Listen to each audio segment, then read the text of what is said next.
In the dusty town of Thunder Creek, outlaws made the deadly mistake of mocking the wrong bartender. They couldn't have known that the quiet man polishing glasses had more notches on his gun than their entire gang combined, or that their cruel taunts would awaken a legend they thought long dead, the infamous Desert Ghost.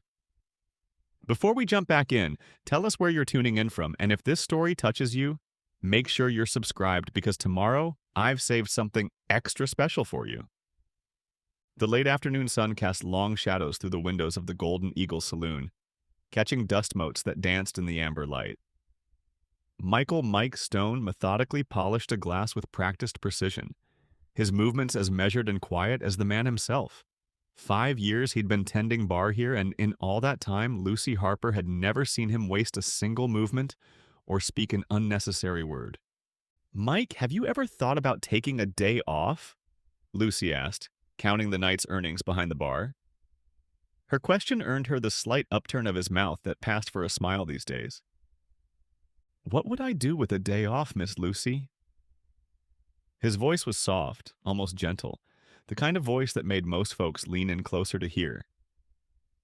It was also the kind of voice that made them underestimate him, which suited Mike just fine. The saloon was quiet this afternoon, just old Pete Johnson nursing his usual whiskey in the corner, and Doc Brown reading his medical journal at his regular table. The doc glanced up occasionally, his eyes meeting Mike's in that knowing way they had. Of all the people in Thunder Creek, only Doc Brown knew why Mike's hands, now so careful with the delicate glassware, had once been feared throughout the Arizona Territory. The peaceful routine was interrupted by the jingle of spurs as Sheriff Williams pushed through the batwing doors, his weathered face creased with concern. "Afternoon, Lucy. Mike." He nodded to them both, then made his way to the bar. "Got word from Pine Ridge. The Rodriguez gang's been spotted heading this way." Mike's hands didn't pause in their work, but something flickered in his eyes, a shadow so brief anyone else might have missed it. Lucy didn't miss much, though. She'd been running the Golden Eagle long enough to read men better than most. "Carlos Rodriguez?" she asked, her voice dropping. "Thought he and his bunch stayed up north near the railroad." "Times change," Williams sighed, accepting the coffee Mike silently placed before him. "They hit 3 banks in the last month. Latest word says they're moving south, probably looking for easier targets now that the railroad's beefed up security." Doc Brown had set aside his journal, listening intently.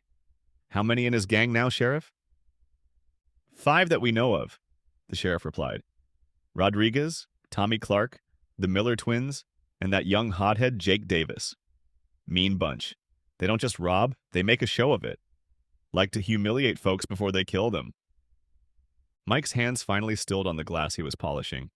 For just a moment, his fingers traced an old scar on his right palm, a habit none of them had ever mentioned, but all had noticed. "Thunder Creek's got nothing worth their trouble," Lucy said firmly, as if speaking it would make it true. "They'll pass us by." "Maybe," Williams agreed, but his eyes drifted to Mike. "Still, it might be wise to send word to Silver City, get some extra deputies out here just in case." "Takes 3 days for help to arrive from Silver City," Mike spoke softly, resuming his work. "If they're coming, they'll be here sooner than that." The sheriff studied him for a long moment. "You seem mighty sure about that." "Just arithmetic, Sheriff. Nothing more." But his words carried a weight that made the room feel suddenly smaller. Old Pete chose that moment to stumble to his feet, fishing in his pockets for coins. "Reckon I better head home before dark. The clouds rolling in look like rain." He nodded to Lucy. "Put it on my tab, Miss Harper, just like always." "Just like always, Pete," she smiled, making a note in her ledger as the old man shuffled out. Doc Brown gathered his things as well. "Think I'll do the same. Mike, don't forget to pick up those medicines I ordered for your headaches. Came in on yesterday's stage." Mike nodded, though everyone in the room knew he hadn't suffered a headache in all the years they'd known him. It was just one of those little fictions they all maintained, like pretending not to notice how he always kept his right hand free when serving drinks, or how his eyes constantly scanned the room even when it was empty. As the afternoon deepened toward evening, Maria Santos appeared for her nightly performance, her dark hair catching the last rays of sunlight as she sat up near the piano. Her voice, when she began to warm up, was sweet and clear, a touch of beauty in a town that often had too little of it. "Riders coming," Lucy announced from her spot by the window. "Moving fast." Mike's hands remained steady as he arranged bottles on the shelf, but his stance shifted ever so slightly. To most, he still looked like nothing more than a simple bartender preparing for the evening rush. But Sheriff Williams saw how the man's weight had settled on the balls of his feet, ready to move in any direction. The sound of thundering hooves grew louder, then stopped abruptly outside the saloon. The batwing doors burst open, revealing a young ranch hand, his face flushed with exertion and fear. Sheriff Williams, they're coming. The Rodriguez gang. They just shot up Pine Ridge, killed the sheriff and his deputies. They're headed this way." In the sudden silence that followed, Mike carefully set down the bottle he was holding. His movements were still measured, still precise, but now they carried an entirely different quality, like a mountain lion uncoiling before a leap. "How far?" Williams demanded. 2 hours, maybe less. They're moving fast and—" The ranch hand swallowed hard. "They're killing everyone in their path." Lucy's hand went to her throat. "Mother of God!" "Get word to everyone," Williams ordered. "Tell them to bar their doors and windows. Nobody on the streets after dark." He turned to Lucy. "Might want to close up early tonight." "No." Mike's quiet voice cut through the tension like a knife. "Keep the saloon open, just like any other night." They all turned to look at him, but his eyes were fixed on something distant, seeing perhaps not the bottle-lined shelves before him, but something from long ago. "Mike," Lucy's voice held a question. "Some folks need to learn," he said softly, "that the quietest rattler strikes the deepest." Evening crept into Thunder Creek like a thief, bringing with it an unseasonable chill that had nothing to do with the weather. The Golden Eagle Saloon maintained its usual appearance, but tension hung in the air as thick as tobacco smoke. Maria's usual song seemed more melancholy than ever, her voice carrying notes of warning that everyone felt but nobody mentioned. Sheriff Williams had positioned himself by the window, occasionally glancing down the darkening street. The few patrons who remained hunched over their drinks, speaking in whispers as if afraid their voices might carry beyond the saloon walls. Even old Pete had sobered up enough to notice the change in atmosphere, his rheumy eyes darting between the door and Mike's steady presence behind the bar. "2 riders coming in from the south," Williams announced, his hand instinctively moving to his gun belt. The saloon fell silent save for the soft clink of glasses as Mike continued his work. The riders turned out to be nothing more than traveling salesmen seeking shelter for the night, but their news brought no comfort. "Passed through Pine Ridge this morning," the older of the 2 men said, hands shaking slightly as he lifted his whiskey. "Never seen anything like it. They didn't just rob the bank, they made examples of anyone who looked at them wrong." "Sheriff Parker." He trailed off, taking another drink. "What about Sheriff Parker?" Lucy pressed, though her face suggested she didn't really want to know. "They made him watch while they shot his deputies. Then they tied him to his horse and—" The salesman couldn't finish. Doc Brown, who had returned to the saloon despite the growing danger, spoke up from his corner. "How many dead?" "7 that I counted. Would have been more, but it seems they wanted to leave enough folks alive to spread the word about what happens when you stand up to the Rodriguez gang." Mike's movements had slowed almost imperceptibly as he listened. To most, he appeared absorbed in his task of inventory, but Lucy noticed how his right hand kept straying to a spot under the bar, where she knew a shotgun had hung unused for the past 5 years. The younger salesman, trying to lighten the mood, attempted a joke. "Lucky for us, we've got a sheriff here, right? Though I reckon even the law might want to think twice about facing Carlos Rodriguez. They say he's got 23 notches on his gun." A strange sound came from behind the bar, something between a scoff and a sigh. All eyes turned to Mike, who had paused in his work. "Something funny about that, bartender?" the young man asked, a slight edge to his voice. 23 notches, Mike said quietly, resuming his task. "Man who needs to count that high isn't much of a gunfighter." The salesman's face reddened. "What would you know about it? You're just a—" "That's enough," Lucy cut in sharply. "Mike, could you check the cellar? I think we're running low on that Kentucky bourbon." Mike nodded and moved toward the cellar door. As he passed Doc Brown's table, the physician spoke in a voice only Mike could hear. "Your old wound bothering you?" "Not yet," Mike replied softly, "but it will be." Preparing and narrating this story took us a lot of time, so if you're enjoying it, subscribe to our channel. It means a lot to us. Now back to the story. Maria struck up another song, this one about a serpent in the garden, and Sheriff Williams moved to the bar. "Lucy, a word." He glanced around before continuing in a low voice. "You should know I sent a rider to Silver City, but even if they send help immediately, they won't get here in time." "I know," Lucy finished. She looked toward the cellar door. "Tom, about Mike." "Some secrets are best left buried," the sheriff warned. But secrets, like corpses, had a way of rising to the surface. This became apparent when 3 local cowhands burst into the saloon, their faces pale with fear. "Found Billy Carter's body out by Broken Spoke Creek," one of them reported breathlessly. "Shot clean through the head. Execution style. His horse was still saddled. Hadn't been dead for more than an hour." The news hit the room like a physical blow. Billy Carter was just a kid, barely 17, who helped his uncle run the general store. "They're closer than we thought," Williams grimaced. "Lucy, maybe now's the time to—" The sound of shattering glass cut through the air as the young salesman dropped his bottle. But it wasn't the noise that silenced the room, it was what followed. From somewhere in the darkness outside came the distant but unmistakable sound of gunfire, followed by screams. Mike emerged from the cellar, his face impossible to read, but there was something different about him now, something in the way he moved, as if the quiet bartender was slowly falling away like an ill-fitting coat. "Sheriff," he said, his voice carrying an authority that hadn't been there before, "you might want to get these folks home while they can still make it." William studied him for a long moment, then nodded. "All right, everyone out, head straight home, bar your doors." He turned to Lucy. "You too." "This is my saloon," she started to protest, but Mike interrupted. "Please, Miss Lucy, for once don't argue." Something in his tone made her pause. She'd never heard him speak that way before, like a man who knew exactly what was coming and had seen it all before. As the patrons hurriedly filed out, Doc Brown lingered. "Need any help?" "Best get your medical bag ready, Doc," Mike replied, beginning to move bottles from the top shelf to below the bar. "Something tells me you'll need it before morning." The sound of distant gunfire came again, closer this time, accompanied by the wild whoops of men who had left their humanity somewhere in the dust of their trail. The Rodriguez gang was coming, and with them the end of peace in Thunder Creek. As Lucy finally allowed herself to be led out by Sheriff Williams, she looked back at Mike.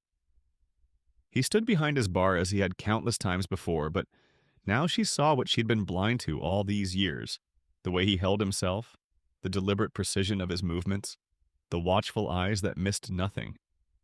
This wasn't just a man who'd seen violence.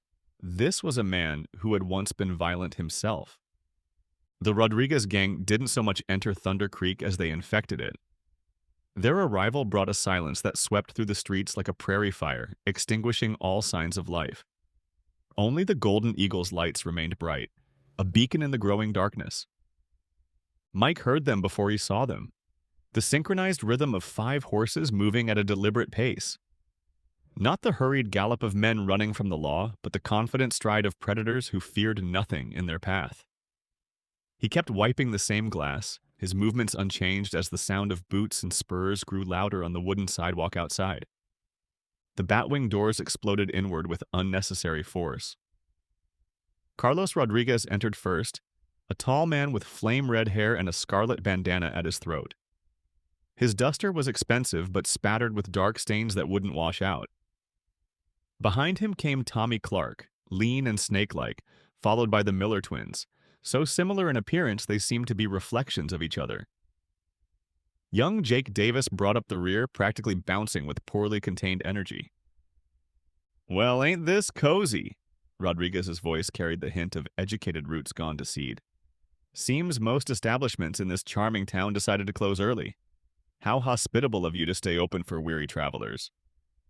Mike set down his glass with careful precision. "What can I get you, gentlemen?" "Gentlemen?" Clark laughed, the sound like breaking glass. "Hear that, Carlos? He called us gentlemen." "Your best whiskey," Rodriguez ordered, dropping into a chair and propping his boots on the table. Leave the bottle. Mike reached for the top shelf, his movements measured and deliberate. He could feel their eyes on him, 5 sets of them watching for any sign of fear or resistance. He gave them neither. You boys aren't from around here, Mike observed quietly, placing the bottle and glasses on their table. What gave it away? Samuel Miller, or perhaps it was Daniel, grinned. Our refined manners? The way you carry your guns, Mike replied, turning back toward the bar. Low on the hip, railroad style. Nobody out here draws from that position. The room temperature seemed to drop several degrees. Rodriguez's eyes narrowed slightly. You seem to know a lot about guns for a bartender, he said, his tone deceptively casual. Man learns things, Mike shrugged, resuming his endless glass polishing. Young Davis, clearly itching to prove himself, drew his pistol with a flourish. Man learned things, huh? Learn anything about this? He spun the gun around his finger, showing off. Learned that's a good way to shoot yourself, Mike replied without looking up. The gang laughed, all except Rodriguez, who studied Mike with growing interest. You got a name, barkeep? Mike, just Mike. Just Mike, Rodriguez nodded slowly. Then, without warning, he swept his arm across the table, sending bottles and glasses crashing to the floor. The sound was like a gunshot in the quiet room. Well, just Mike, you know what I think? Rodriguez rose, his voice turning ugly. I think you're lying to me, and I don't like being lied to. Mike finally looked up, his face impassive. Bottle was $8. The Miller twins burst out laughing, but Rodriguez silenced them with a look. He approached the bar slowly, like a wolf closing in on prey. $8? That's steep for rot-gut whiskey. He reached into his coat and pulled out a coin, flicking it onto the bar. Here's 2 bits. Buy yourself some manners. Mike looked at the coin, then back at Rodriguez. Still owe $7.75. Tommy, Rodriguez said softly, show our friend here what we do to mouthy bartenders. Clark grinned and started forward, but at that moment, the doors swung open again. Sheriff Williams stood framed in the doorway, his badge catching the lamplight. Evening, gentlemen, he said, calm as Sunday morning. Might want to reconsider whatever you're thinking. A sheriff, Rodriguez's smile widened. In this little dust heap. Must be our lucky day. Way I hear it, Williams continued, stepping inside. Pine Ridge is missing a sheriff and some deputies. You boys wouldn't know anything about that, would you? Can't say that we do, Rodriguez replied, though his smile remained. I did hear something interesting about Pine Ridge, though. Heard their sheriff was a coward, ran and hid while good men died. His hand drifted toward his gun. You're not a coward, are you, Sheriff? Everything happened at once. Williams's hand dropped to his holster, but Rodriguez was faster. The shot echoed like thunder in the confined space. Williams stumbled backward, red blooming across his chest. Tom! Mike's voice cracked for the first time, genuine emotion breaking through his careful facade. Stay behind the bar! Williams gasped, then crumpled to the floor. Rodriguez holstered his smoking gun. Now, where were we? Oh, yes. Teaching some manners to our friend the bartender. Tommy Clark moved forward again, cracking his knuckles. But this time something had changed in Mike's demeanor. His hands had stopped their endless wiping motion. His shoulders had straightened almost imperceptibly. And his eyes? His eyes had taken on a look that made even Clark hesitate. Been a long time since I killed a man, Mike said softly, almost to himself. Promised myself I was done with it. Kill him, Rodriguez ordered, annoyed by the delay. Kill him slowly. Clark reached across the bar to grab Mike's shirt, and that's when everything changed. Mike's hand moved faster than seemed humanly possible, catching Clark's wrist and yanking him forward. There was a sharp crack as Clark's face met the solid oak bar. He dropped like a stone, blood pooling beneath his broken nose. Well, well, Rodriguez drawled, though his hand had dropped back to his gun. Looks like our quiet bartender has some fight in him after all. The Miller twins spread out, flanking the bar. Young Davis bounced on his toes, eager for action. But Mike stood perfectly still now, his eyes fixed on Williams's motionless form. Last chance, he said, his voice carrying a weight it hadn't possessed before. Take your friend and ride out. Don't make me break my promise. Rodriguez's laugh was genuine this time. Or what? You'll serve us to death? He drew his gun with lightning speed. I think it's time we... The sound of a shotgun being racked cut through his words. Mike had produced the weapon from under the bar, its double barrels now pointed squarely at Rodriguez's chest. That's what you had in mind all along, wasn't it? Rodriguez's smile turned cold. Hiding a scattergun under the bar. Problem is, old man, you can only kill one of us before the others cut you down. True, Mike agreed. Then, with deliberate care, he set the shotgun on the bar. That's why I won't be using it. His right hand dropped to his side where no gun had been visible moments before. But now, somehow, a well-worn Colt gleamed in his grip, as if it had materialized from thin air. Been a while, Mike said softly, since anyone called me the Desert Ghost. The name fell into the room like a stone into still water, creating ripples of recognition across the faces of Rodriguez's gang. Even Tommy Clark, still groggy from his encounter with the bar, stopped trying to stem his bleeding nose. The Desert Ghost? Young Davis whispered, his earlier bravado evaporating. That's just a story. They say he died years ago. Stories, Mike said quietly, his gun unwavering, have a way of coming back to life. Rodriguez's face had lost some of its color, but his arrogant smile remained fixed. I heard of you. They say you killed 30 men in a single year. Say you could shoot a man's gun out of his hand at 50 paces. If I'd killed that many, Mike replied, I wouldn't have bothered counting. The Miller twins exchanged glances, their synchronized movements betraying their nervousness. They had spread out too far trying to flank the bar, and now found themselves exposed. Boy, Mike addressed Davis without taking his eyes off Rodriguez. I'm going to give you a chance your friends won't get. You're young enough to learn from mistakes. Walk out now, leave your gun, and don't stop riding till you hit Mexico. Davis looked uncertainly at Rodriguez, who spoke through clenched teeth. You take one step toward that door, boy, and I'll kill you myself. Behind the bar, Mike shifted his weight slightly. The movement was almost imperceptible, but it caused all 5 men to flinch. Last chance, kid. Be smart. For a moment, the young gunslinger seemed to waver. Then his face hardened. No one calls me kid. His hand dropped to his gun. What happened next was so fast it seemed like a single motion. Davis drew his gun, clearing leather with impressive speed, but Mike was faster, impossibly faster. His first shot took Davis's gun hand, spinning the weapon away in a spray of blood. His second caught the young man's shoulder, spinning him around and dropping him to the floor. The Miller twins drew in perfect unison, their movements mirror images of each other. Mike's gun seemed to speak twice more without him even looking in their direction. Both twins stumbled backward, clutching their gun arms, their weapons clattering to the floor. You've lost your edge, Ghost, Rodriguez sneered, though sweat had broken out on his forehead. Time was you'd have killed them all. Still might, Mike replied calmly. Depends on what happens next.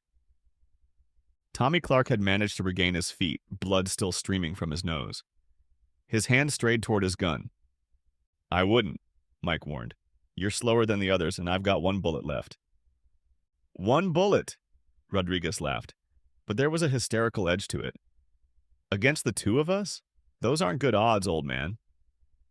Better than you think. Mike's eyes flickered to Williams's still form. Tom was more than just a sheriff to me.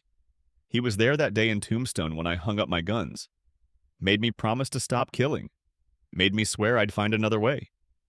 His voice grew softer. But he's dead now, and that promise died with him.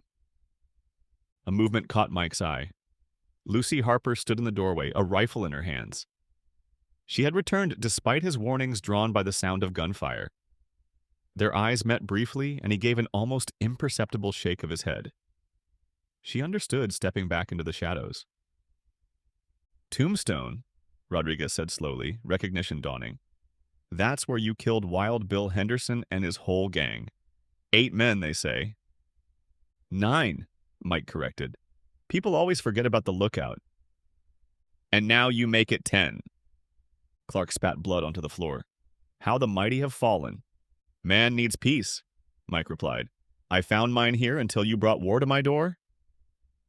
Outside, thunder rumbled. A storm approaching, or perhaps just the echo of the earlier gunfire. The wounded men groaned softly, but no one moved to help them. Way I see it, Rodriguez said, his voice taking on a reasonable tone. We got a stalemate. You're good. Maybe the best there ever was. But you can't watch all of us at once. The minute you turn to shoot one, the other will put you down. True, Mike agreed. If I were still the man who needed to outdraw his enemies. He nodded toward the shotgun still lying on the bar. But I own a saloon now, and a saloon owner, well, he likes to keep a few surprises under the bar.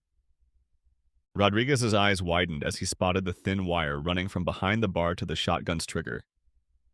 Mike's boot was resting on something, a pedal, probably salvaged from an old piano. First man to draw, Mike explained quietly, gets both barrels, won't even need to aim.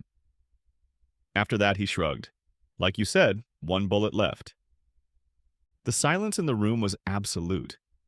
Even the wounded had stopped their moaning, sensing the tension building toward its breaking point. You're bluffing, Clark growled, but his hand had moved away from his gun. Maybe, Mike agreed. Question is, who wants to find out first? A drop of sweat rolled down Rodriguez's temple. His fingers twitched near his gun, but he didn't draw. The legend of the desert ghost had grown over the years, but the reality standing before them was somehow more terrifying than the stories. We could still work this out, Rodriguez said, forcing a smile. Way I hear it, you used to ride with some pretty rough men yourself. Maybe we could... You killed my friend, Mike interrupted, his voice colder than anyone in the room had ever heard it. There's only one way this works out now. Behind them, Doc Brown had silently entered through the back door and was checking Williams's pulse. He caught Mike's eye and gave a slight nod. The sheriff was alive, barely. The knowledge seemed to change something in Mike's demeanor. When he spoke again, his voice carried an edge of finality. I've spent 5 years serving drinks to good men and bad, listening to their stories, watching their habits, learning how each man draws, how each man thinks. And you know what I learned? Neither Rodriguez nor Clark answered, but their eyes were fixed on his gun hand. I learned that the quiet ones, Mike's finger tightened imperceptibly on the trigger, are always the most dangerous. Thunder rolled outside as Doc Brown worked frantically to save Sheriff Williams's life. The wounded Miller twins huddled in a corner while young Davis lay unconscious, his bleeding slowed by a makeshift tourniquet. The standoff between Mike, Rodriguez, and Clark had stretched into a deadly silence. You know, Rodriguez said, his voice unnaturally calm, I heard another story about the desert ghost. They say you disappeared after Tombstone because of a woman. That true? Something flickered in Mike's eyes, a shadow of old pain. You talk too much. Hit a nerve, did I? Rodriguez's smile widened. They say she died. Say you weren't fast enough to save her. Carlos, Clark warned, seeing something change in Mike's expression. Rachel? Mike said softly, the name falling from his lips like a prayer. Her name was Rachel. Lucy, still watching from the shadows near the door, saw Mike's hands tremble slightly, the first sign of emotion he had shown all night. Ah, so it is true. Rodriguez pressed his advantage. The great desert ghost brought low by a woman's death? Tell me, did she die quick, or... The shotgun roared, its double blast deafening in the confined space. Rodriguez and Clark dove in opposite directions as splinters exploded from the wall behind where they had been standing. Mike's boot had pressed the pedal, but he hadn't aimed to kill, only to scatter them. That was your surprise under the bar, Rodriguez laughed, rolling to his feet. Now what? Now, Mike said quietly, we do this the old way. His gun seemed to materialize in his hand again, but this time, Rodriguez was ready. Both men fired simultaneously. Mike's bullet took Rodriguez's hat off, while Rodriguez's shot creased Mike's shoulder, tearing his shirt and drawing blood. First blood to me, Rodriguez grinned, but his smile faded as he saw Mike hadn't even flinched. You know why they called me the Desert Ghost? Mike asked, his voice carrying across the suddenly silent room. Wasn't for the obvious reasons. Wasn't because I was quiet or fast or deadly, though I was all those things. He stepped out from behind the bar for the first time, his movements liquid smooth despite his wound. It was because of what Sheriff Williams taught me back when he was just Deputy Tom, and I was just another angry kid with a fast gun. "Shut up and fight," Rodriguez snarled, but his voice shook slightly. "Tom taught me that a man's shadow is always with him, but you only see it when there's light." Mike took another step forward. "He taught me that every killer, every murderer, every man who thinks his gun makes him important, they all cast shadows too. And if you watch those shadows long enough..." His gun barked once more, and Clark screamed. His hidden derringer, half drawn from his boot, clattered across the floor. "You can see what they're going to do before they do it." "Impossible," Clark gasped, clutching his bleeding hand. "You couldn't have seen..." "5 years," Mike continued, his eyes never leaving Rodriguez. "5 years I've watched men draw their guns in this saloon, watched their shoulders tense, their weight shift, their shadows move across the floor. 1,000 little tells that say when a man's about to kill." "Fascinating lesson," Rodriguez sneered, but he had gone pale. "Why did you become a bartender?" Mike asked himself. "To study your prey?" "No." For the first time, real emotion crept into Mike's voice. "I became a bartender because Tom showed me there was more to life than killing. He taught me that a man's worth isn't measured by his speed with a gun or the notches on his belt. He taught me about peace." "Peace?" Rodriguez laughed harshly. "Peace is for cowards." "Peace is for..." Mike cut him off. "Peace is for men who've seen enough death to know its true cost. Tom taught me that. Rachel taught me that. And for 5 years, I lived it. Until now..." "Until now," Rodriguez said softly. "Until now," Mike agreed. Doc Brown's voice cut through the tension. "I've got the bleeding stopped, but he needs proper care, and soon." "You hear that?" Mike's voice hardened. "The man you shot, the man who taught me everything I know about being human instead of just being a killer, he's still alive, which means my promise to him still holds..." Something like hope flickered across Rodriguez's face. "So you won't..." "But here's what Tom never understood," Mike continued, as if Rodriguez hadn't spoken. "Sometimes a man has to break a promise to keep a bigger one. Sometimes peace can only be protected by men willing to do violence." Thunder crashed again, closer now, and rain began to patter against the windows. In that moment, Lucy saw the transformation complete. Saw the quiet bartender she'd known for 5 years become something else entirely. The desert ghost no longer seemed like just a legend. "I know what you're thinking," Mike said softly. "You're thinking that even if I am who I say I am, it's been 5 years. You're thinking maybe I've lost my edge, gotten soft serving drinks to cowboys and settlers." His gun disappeared into its holster, a holster that somehow seemed more visible now, as if it had always been there, waiting. "You're thinking," he continued, "that you're still faster than some washed-up legend, that the stories about me were just that, stories." "Weren't they?" Rodriguez's hand hovered near his gun. "No," Mike said simply. "They weren't stories, they were warnings." Lightning flashed outside, illuminating the room in stark white. In that frozen moment, Lucy saw them all like figures in a photograph. Rodriguez coiled to strike, Clark bleeding on the floor, the Miller twins huddled in their corner, Doc Brown working desperately over Williams's still form, and Mike. Mike stood like a man who had finally stopped pretending to be something he wasn't. The shadow had returned. "Last chance," he said quietly. "Surrender, face the law, live to see another sunrise." Rodriguez's smile was terrible to behold. "You know what? I won't..." "No," Mike agreed, his voice heavy with certainty. "You won't." The rain drummed against the saloon windows, nature's own percussion for the deadly dance about to unfold. Lightning flickered again, and in its stark illumination, Mike's shadow stretched across the floor, long and dark like the reputation that had followed him all these years.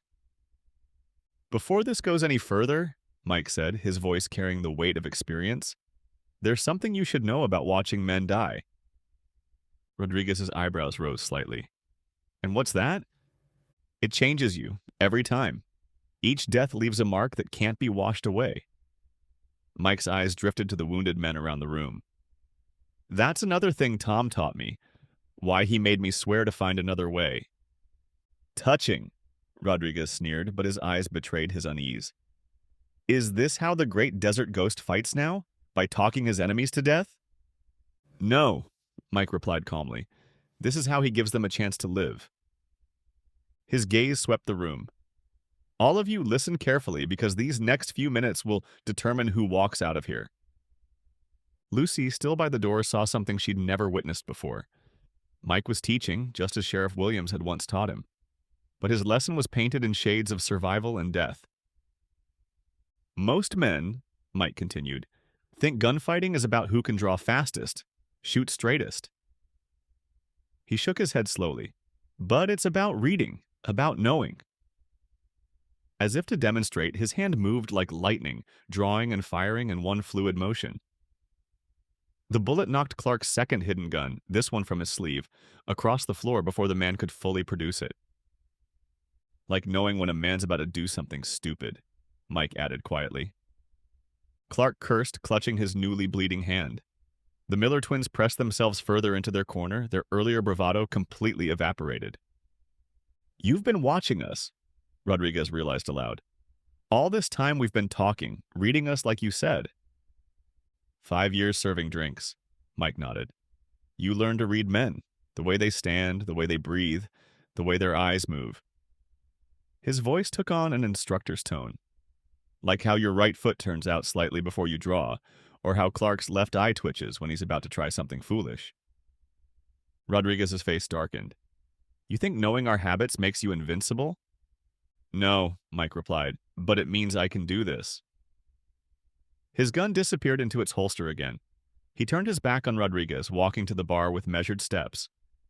Behind him, Rodriguez's hand darted toward his gun. I wouldn't, Mike said without turning. Your weight's on your back foot. You'd miss...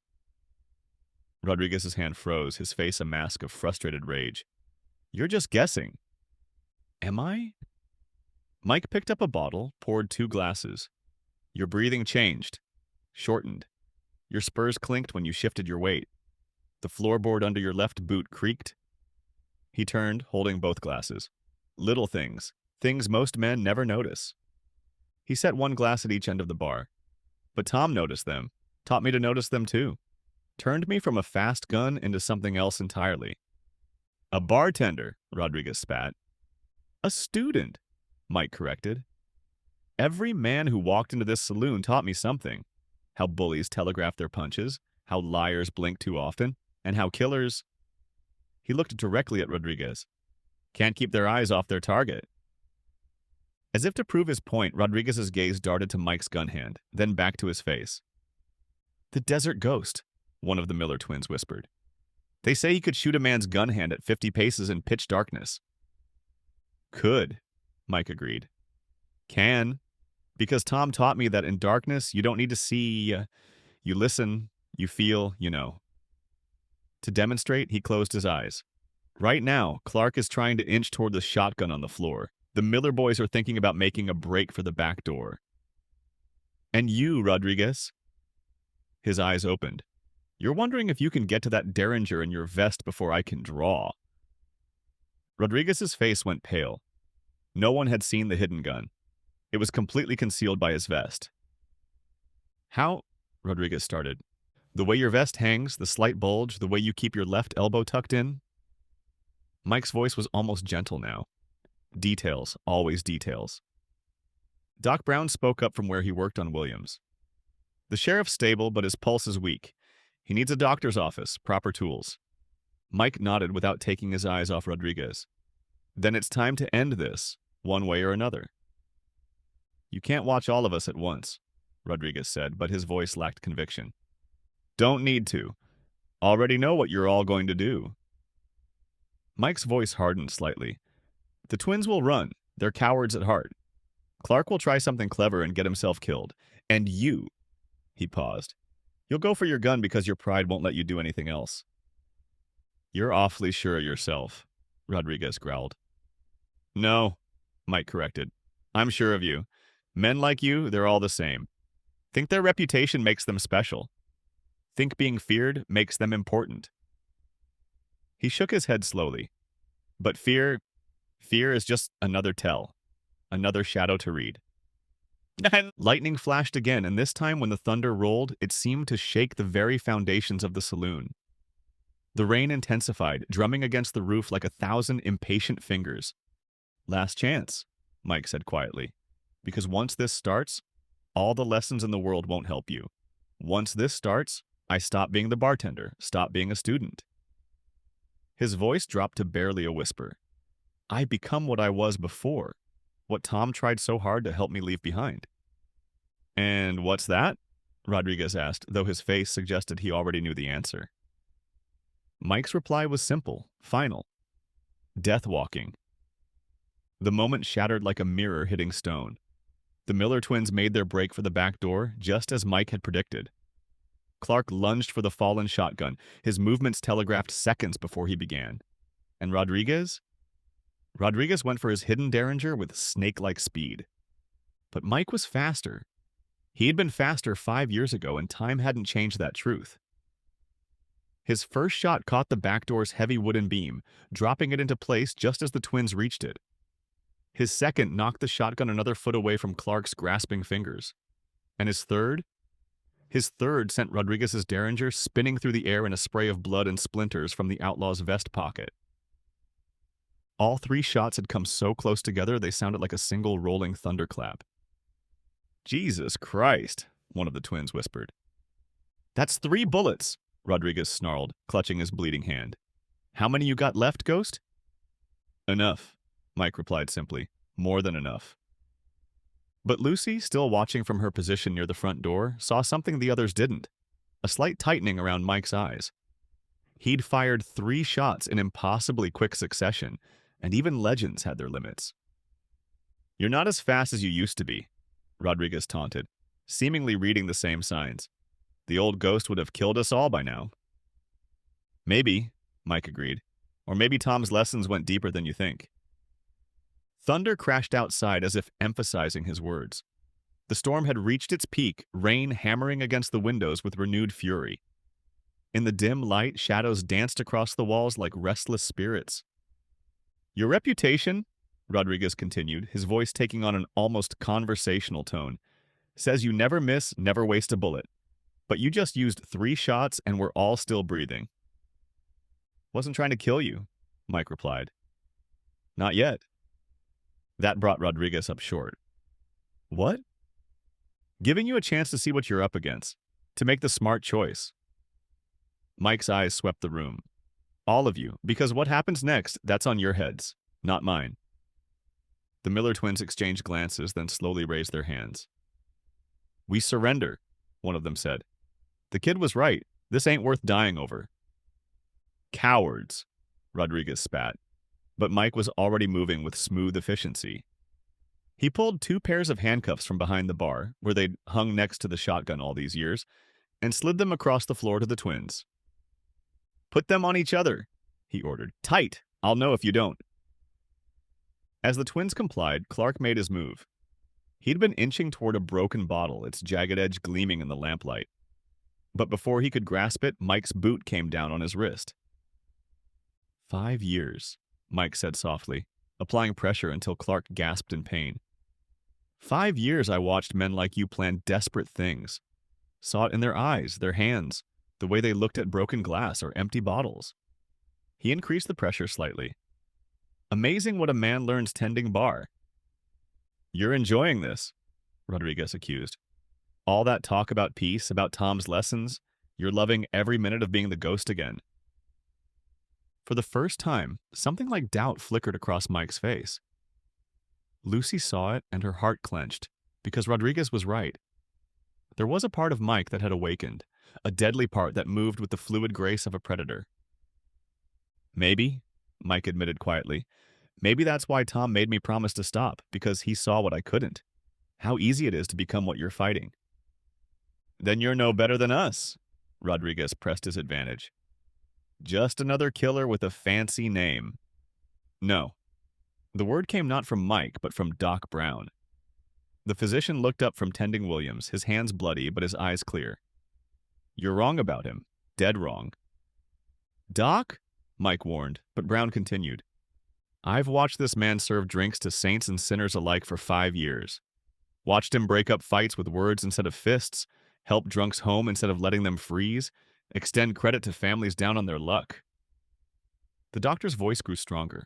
That's not a killer wearing a bartender's mask. That's a good man wearing the ghost's gun. The words seemed to hang in the air, heavy with truth. Even Rodriguez appeared momentarily at a loss. Cuff him, Mike ordered Clark, tossing another pair of handcuffs. Behind his back. You try anything clever, and I'll show you just how much of the ghost is still in me. Clark, his wrist still aching from Mike's boot, complied with shaking hands. The Miller twins sat quietly in their corner, their own cuffs glinting in the lamplight. You really think this ends with us behind bars? Rodriguez laughed as the cuffs clicked shut. The minute word gets out that the desert ghost is alive, every gunslinger from here to Texas will come looking for you. Your quiet life, your peace, it's over. Maybe, Mike agreed. But right now, all I care about is getting Tom to a doctor. The rest? He shrugged. The rest is tomorrow's problem. Then you're a fool, Rodriguez sneered, because tomorrow's problems have a way of showing up today. As if on cue, hoofbeats thundered outside the saloon. Many hoofbeats, growing louder by the second. Ah, Rodriguez's smile was terrible to behold. Right on time. Mike's expression didn't change, but his grip tightened almost imperceptibly on his gun. Lucy, he called softly, get Doc and Tom out the back, now. Mike, Lucy started to protest, but he cut her off. The rest of Rodriguez's gang, he said quietly, the ones who weren't with him in Pine Ridge, the ones I should have known were coming. His eyes met hers. Get them out, please. The hoofbeats stopped outside.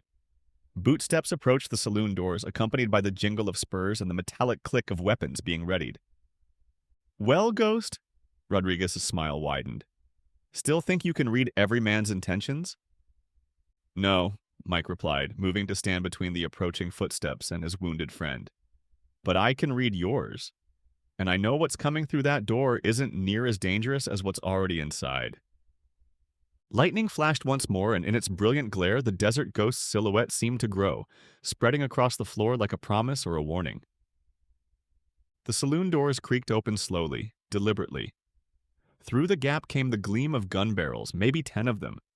The storm's fury painted everything in shades of shadow and lightning, turning the armed men into looming silhouettes. Quite a reunion, the lead figure drawled, stepping into the light. He was tall, broad-shouldered, with a face carved from granite and eyes like chips of ice. The famous desert ghost, tending bar in a dusty nowhere town. Almost didn't believe it when the boys rode out to tell us. Frank Wilson, Mike said quietly. Still riding with trash, I see. Still breathing, Wilson corrected, his eyes taking in the scene. His captured companions, the wounded men, the growing pool of blood around Sheriff Williams. Which is more than I can say for some folks. More men filed in behind him, spreading out with practiced precision. Lucy, still trying to help Doc Brown move Williams, counted 8 guns, all pointed at Mike. Lucy, Mike's voice was soft but carried an edge of steel. Get Tom out, now. Nobody's going anywhere, Wilson commanded. His men shifted to block both exits. Not until we settle some old business. Rodriguez, still handcuffed, laughed from his position on the floor. Told you there'd be complications, Ghost. Wilson's been running what's left of the Henderson gang since you killed the old Wild Bill in Tombstone.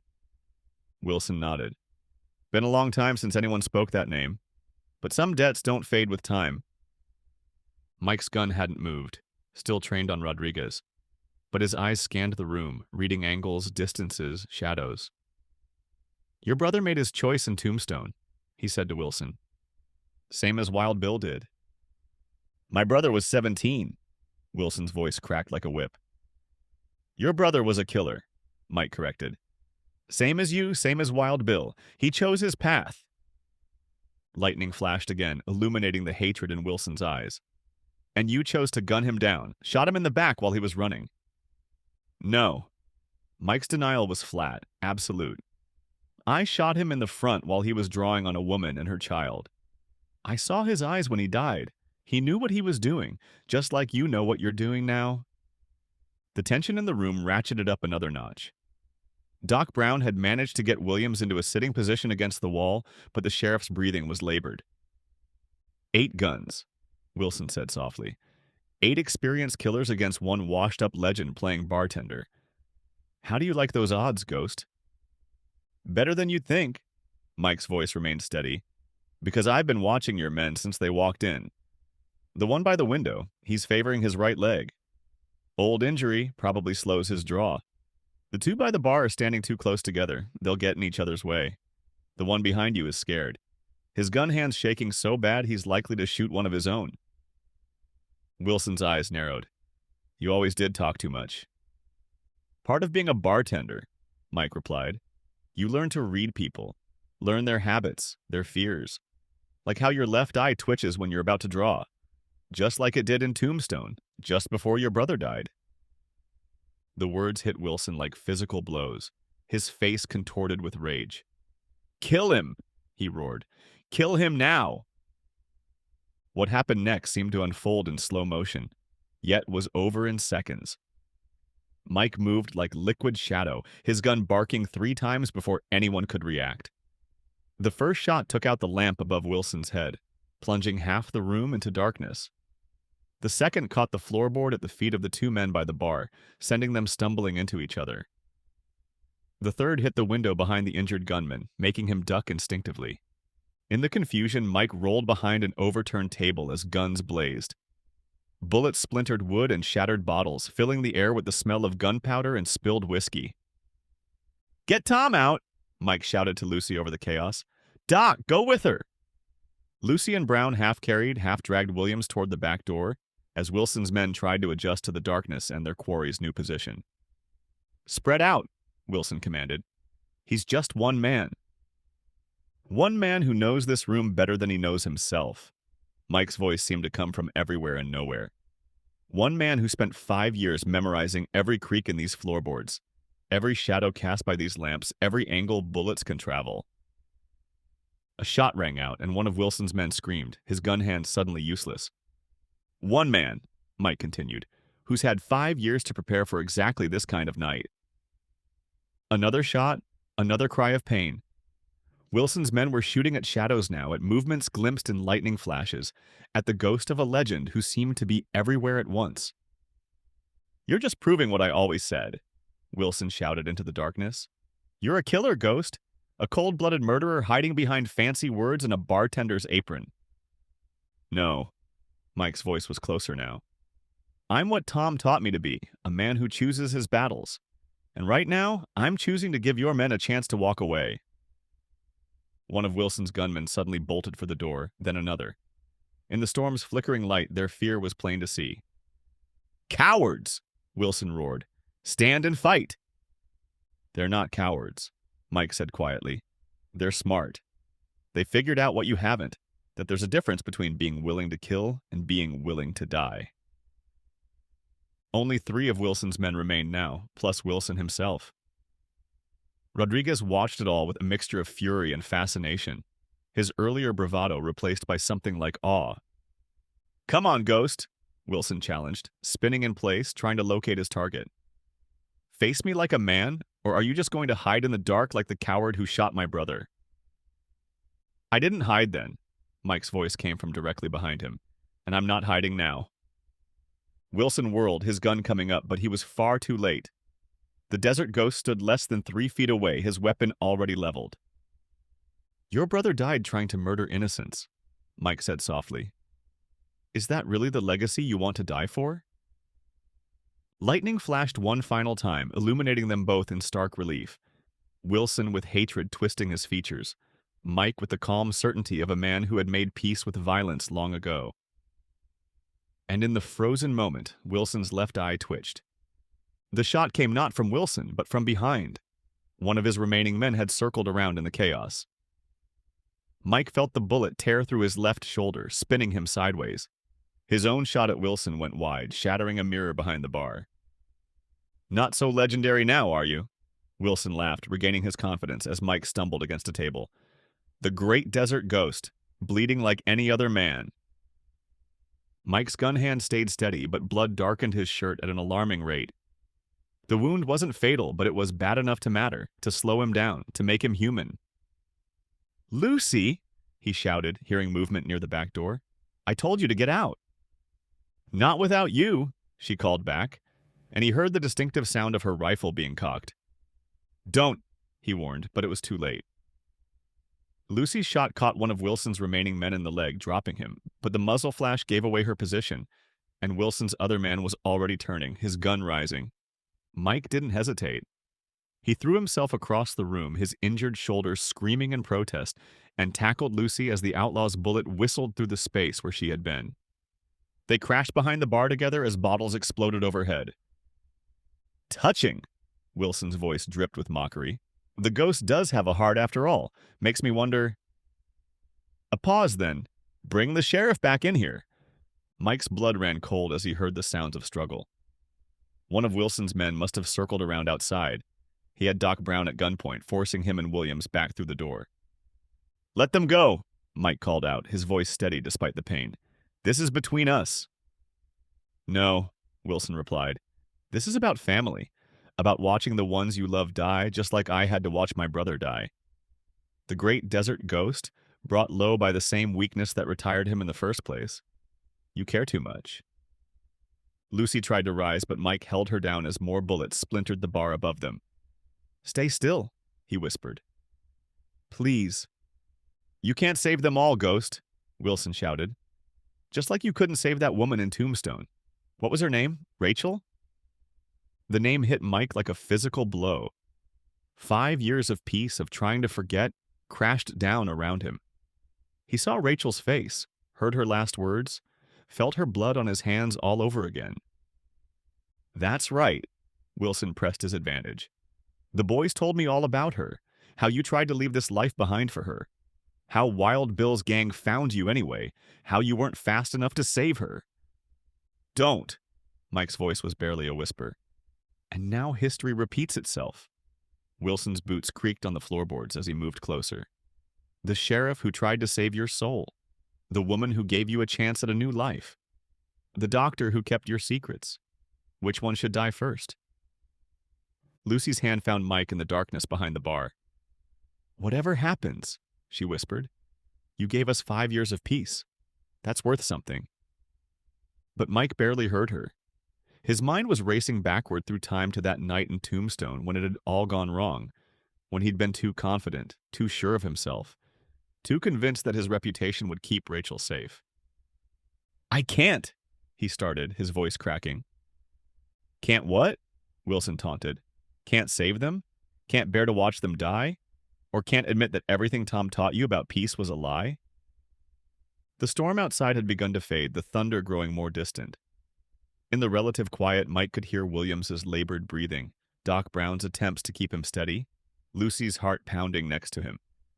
"You know what your problem is, Ghost?" Wilson continued. "You never understood what this life really means. It's not about being the fastest or the deadliest. It's about being willing to do whatever it takes, to sacrifice anyone and anything to win."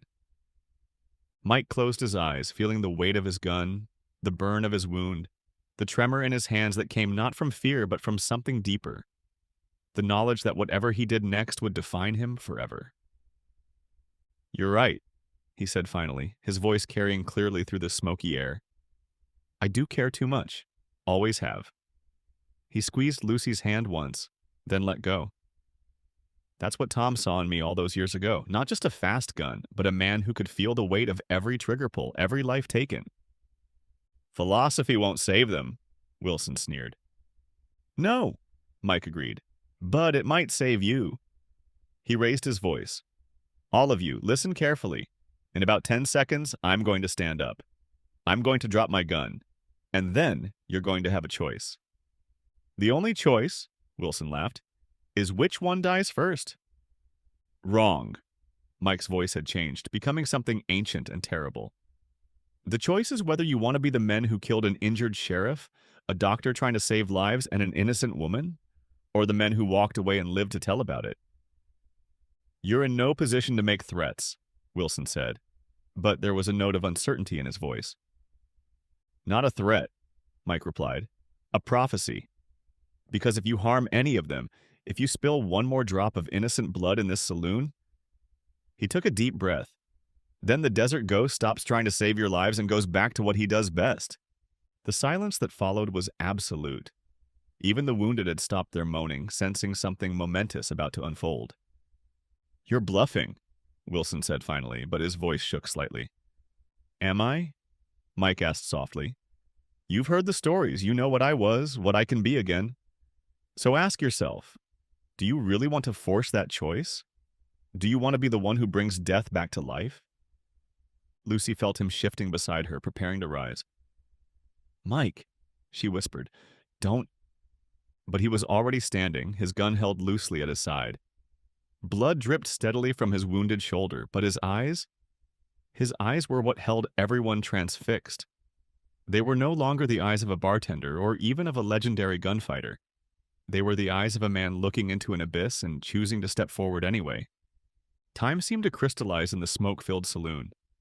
Mike stood exposed, his gun pointed at the floor, blood darkening his left sleeve. Wilson and his remaining men held their positions, weapons trained on their various hostages. Even the storm outside had hushed, as if nature itself was holding its breath. Drop the gun, Wilson ordered, but his voice trembled slightly. Mike's weapon hit the floor with a sound like distant thunder. The clatter echoed through the room, emphasized by the absolute silence that followed. There, Mike said quietly. Now you have what you wanted. The desert ghost. Unarmed and bleeding. His eyes found Wilson's across the room. Question is, what are you going to do about it? Kill him, Rodriguez called from his position on the floor, still handcuffed. Kill him now before he tries something. But Wilson hesitated, and in that hesitation, Mike saw something he recognized, the same doubt he'd felt in Tombstone, the moment before everything changed. Your brother had that same look, Mike said softly, right before he made his choice. Right before he decided that killing was easier than living with doubt. Shut up! Wilson's gun wavered slightly. You don't get to talk about him. I remember every man I've killed, Mike continued, his voice carrying to every corner of the room. Every face, every moment. Your brother's eyes were blue like your mother's. He told me that right before he drew, said it was the only good thing he got from her. Wilson's face went pale. How did you? Because I listened, Mike replied simply. That's what Tom taught me, that every man, even the ones you have to kill, deserves to be heard, to be remembered. Boss, one of Wilson's remaining men called nervously, something ain't right here. 5 years, Mike went on, taking a small step forward. 5 years I've poured drinks and listened to stories. Learned that every man who walks through those doors is carrying something. Pain, fear, regret. Another step. Even you, Wilson. Especially you. Stay back! Wilson's gun tracked Mike's movement, but his hand was shaking now. You know what I learned most of all? Mike's voice dropped lower, becoming almost gentle. I learned that the man who needs everyone to fear him is usually the most frightened of all. At that moment, several things happened at once. Doc Brown, seeing Wilson's attention fixed on Mike, shifted his weight to shield the wounded sheriff. Lucy's hand found the butt of her fallen rifle beneath the bar, and the last of Wilson's loyal men began backing toward the door. Now! Wilson shouted, but his men didn't move. They had seen something in Mike's eyes that scared them more than their leader's wrath. They're not going to shoot, Mike said with quiet certainty, because they finally understand what Tom taught me years ago, that there's a difference between being a killer and being a murderer. They'll shoot if I tell them to shoot. Wilson's voice rose to a desperate pitch. No, Mike shook his head slowly. They won't. Because they can feel it. What's coming? What happens if they cross that line? He took another step forward. You feel it too, don't you, Wilson? That voice in your head telling you this isn't what your brother would have wanted? You don't know what he wanted. Wilson's finger tightened on the trigger. He forced my hand, Mike corrected gently. Just like you're trying to force it now. But ask yourself, is this really about your brother, or is it about you trying to live up to a legacy of violence that never brought anyone peace? Wilson's gun barrel dipped slightly, uncertainty warring with rage on his face. Behind him, his last two men exchanged glances and began moving slowly toward the exit. You can still walk away, Mike continued, close enough now that Wilson's gun nearly touched his chest. Can still choose a different path. That's what Tom taught me, that it's never too late to change. Boss? One of the remaining outlaws called from the doorway. We're leaving. This ain't worth dying for. Cowards! Wilson's shout was ragged. All of you. The great desert ghost is right in front of us, unarmed, and you're running. No. Mike's voice was barely a whisper now. They're not running, they're living. Something your brother never got the chance to learn. Wilson's gun pressed against Mike's chest, right over his heart. I could kill you right now, end the legend once and for all. Could, Mike agreed, but you won't. Because you finally figured out what I learned 5 years ago, that pulling a trigger is easy. Living with it afterward, that's the hard part.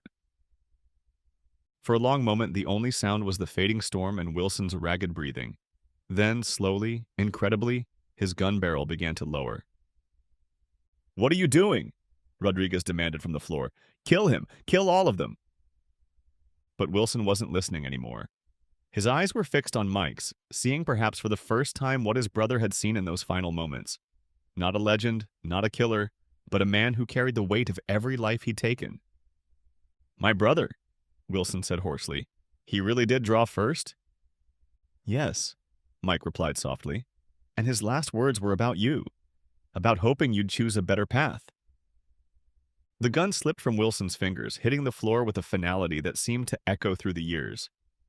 Behind him, his last men melted away into the night, leaving only the sound of distant hoofbeats. It's over, Mike said quietly, not just to Wilson, but to everyone in the room. The killing stops here. Lucy emerged from behind the bar, her rifle trained on Wilson, but her eyes on Mike. Doc Brown resumed tending to Williams, whose breathing had steadied, and outside the storm finally broke, moonlight streaming through the windows to paint silver paths across the bullet-scarred floor. Wilson sank to his knees, years of hatred and vengeance draining from him like blood from a wound. What happens now? Mike's reply was interrupted by a weak voice from the corner. Now, Sheriff Williams said, struggling to sit up, we all learn to live with our choices, just like I taught him to do all those years ago. The desert ghost looked at his old friend, then at the woman who had given him a chance at a new life, then finally at the man who had come to kill him, but found redemption instead. No, he corrected gently. Now we learn to live with our choices together. Dawn broke over Thunder Creek, painting the sky in shades of gold and promise. The Golden Eagle Saloon bore the scars of the night's violence. Bullet holes in the walls, broken glass glinting on the floor, bloodstains that would never quite wash away. But it still stood, much like the man who had defended it.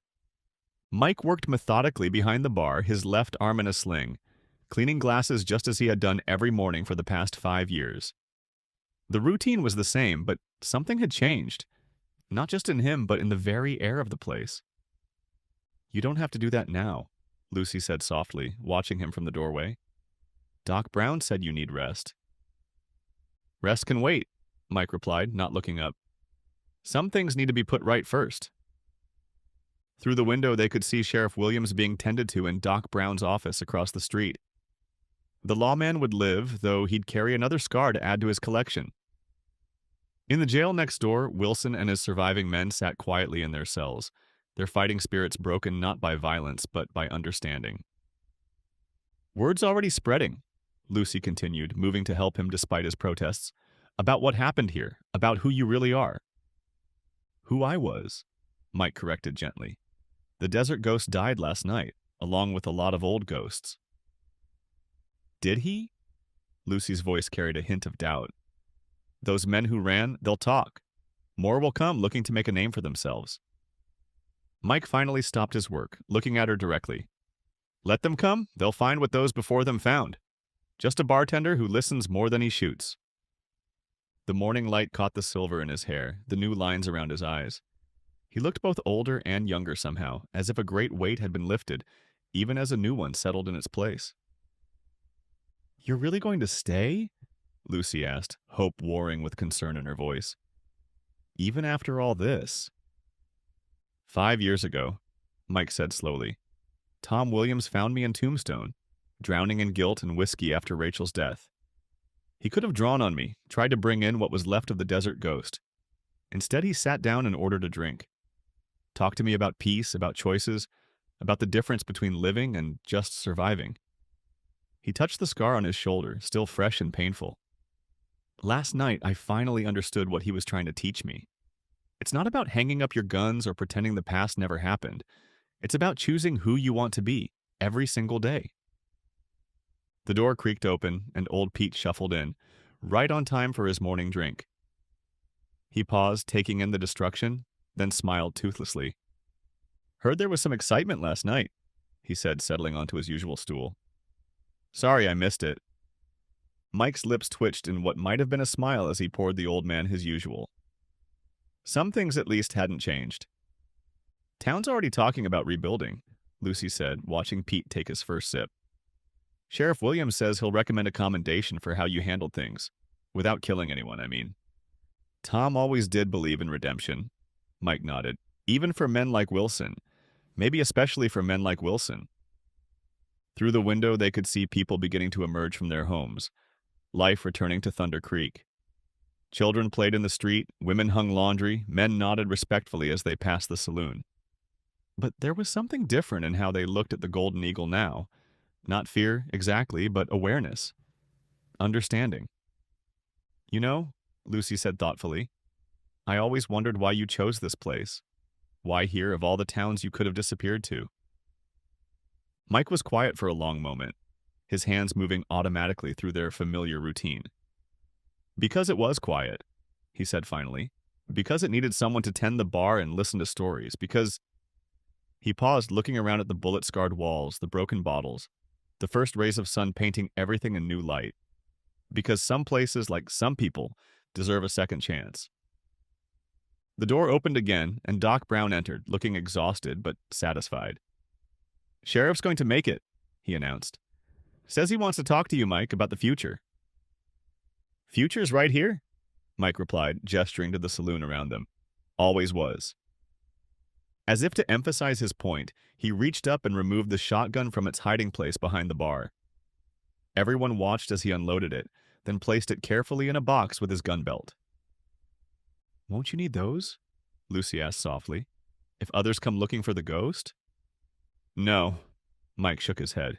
Because they won't find him. They'll find what Wilson and his men found, something a lot more dangerous than a fast gun. And what's that? Doc Brown asked, though his smile suggested he already knew the answer. A man at peace with his past, Mike replied, returning to his endless task of polishing glasses. A man who learned that the hardest battles are won with words instead of bullets. A man who finally understood what Tom was trying to teach him all along. Which is? Lucy pressed. Mike looked up, and in his eyes they saw not the deadly gunfighter of legend, not the quiet bartender of the past 5 years, but something new. Something that combined the strength of one with the wisdom of the other. That true courage isn't about being faster than the other man's bullet, he said softly. It's about being strong enough to offer him a drink instead. Outside, the sun climbed higher, burning away the last shadows of night. Thunder Creek stirred to life around them, forever changed but somehow stronger for it. And in the Golden Eagle Saloon, a bartender who had once been a legend continued his work, one glass at a time, at peace with who he had been and who he had chosen to become. The desert ghost was gone, but something better had taken his place. A man who had learned that the greatest victories are won not with a gun, but with understanding. A man who had finally found his true calling, not in dealing death, but in pouring hope, one drink at a time, in a dusty saloon where legends could rest and ordinary men could find redemption. Up next, you've got 2 more standout stories right on your screen. If this one hits the mark, you won't want to pass these up. Just click and check them out. And don't forget to subscribe and turn on the notification bell so you don't miss any upload from us.